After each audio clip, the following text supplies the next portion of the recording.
લોકમત ન્યૂઝમાં આપનું સ્વાગત છે।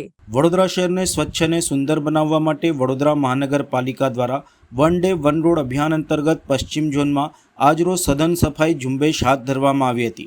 આ અભિયાન દરમિયાન મ્યુનિસિપલ કમિશનરની ઉપસ્થિતિમાં કામગીરી કરવામાં આવી હતી। આ અભિયાન હેઠળ નીલાંબર સર્કલથી યશ કોમ્પ્લેક્સ સુધીના મુખ્ય માર્ગ ઉપર વ્યાપક સફાઈ કામગીરી કરવામાં આવી હતી, જેમાં રોડ ઉપર સફાઈ, ફૂટપાથ તથા ડિવાઈડરની બ્રશિંગ જેવી કામગીરીનો સમાવેશ થયો હતો।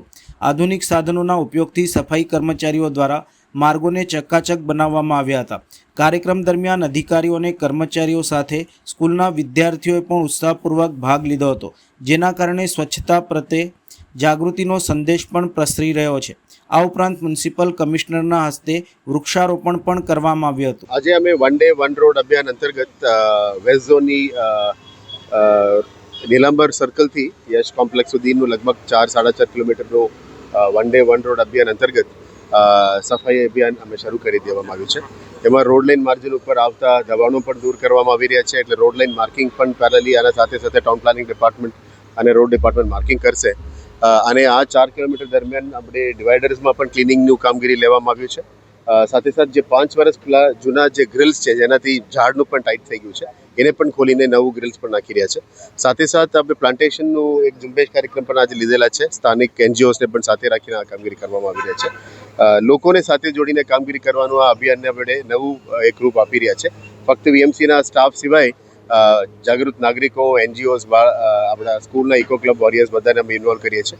બાળકોને ફક્ત અમે ઇકો ક્લબના બાળકોને જે કેમ્પેનિંગમાં અને સ્વચ્છતાનું અભિયાન અને ગ્રીનિંગ ડ્રાઈવ માટે જેમની જે જાગૃતિ લાવવું જોઈએ એ જ માટે વાપરીએ છીએ, પણ ઘણા બધા સિવિલિયન્સ અને એનજીઓસ આપણા સાથે સફાઈમાં પણ આજે જોડી રહ્યા છે। આનંદની વાત છે કે ધીરે ધીરે વન ડે વન રોડ લોકોમાં પણ એક જાગૃતિ અભિયાન લાવી રહ્યા છે।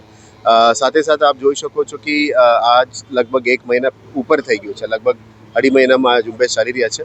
દરેક વોર્ડ્સ, દરેક રોડ્સમાં અત્યારે આ કામગીરી શરૂ છે। આજે વેસ્ટ ઝોનમાં કરવામાં આવી છે અને આ ઝુંબેશ ચાલુ રહેશે, જેથી કરીને આપણે વડોદરાને વધારે સ્વચ્છ પણ કરી શકાય, વડોદરાને વધારે ગ્રીન કરી શકાય। અને જે પોલ્યુશન વિરુદ્ધનું જે કાર્યવાહી છે એ બાબતમાં આપ જાણો છો કે આપણે પહેલા તબક્કામાં ઇલેક્ટ્રિક બસીસની લાવવાની કરી હતી। હવે આ ડસ્ટ પોલ્યુશન બધું દૂર કરવા માટે કડક પેનલ્ટી પણ લેવામાં આવી રહ્યા છે। કન્સ્ટ્રક્શન જગ્યા ઉપર જે પણ ધૂળ ઉડે છે એના ઉપર પણ પેનલ્ટી લેવામાં આવે છે। અને આ ધૂળ મીટીને કાઢ્યા પછી આવનારા દિવસમાં અમે સ્મોક ગન્સ પણ સિટીમાં લાવવાના છે, જેથી કરીને ધૂળ ઉડાવવા ઉપર આપણે એસટીપી રેઝિડ્યુઅલ વોટરથી છટકાવીશું અને ધીરે ધીરે સિટીમાં પોલ્યુશનને કંટ્રોલમાં લાવવાનો આ મહેનત છે। મીડિયાના મિત્રોને આભાર કે આપ પણ આવીને આપણા સાથે જોડ્યા। મીડિયાના મિત્રો મારફતે અમે વડોદરાના નાગરિકોને પણ આપણે સાથે જોડવાનું માંગીએ છીએ કે આવો આપણે સાથે મળીને વડોદરાને વધારે સ્વચ્છ બનાવીએ અને સુંદર પણ બનાવીએ।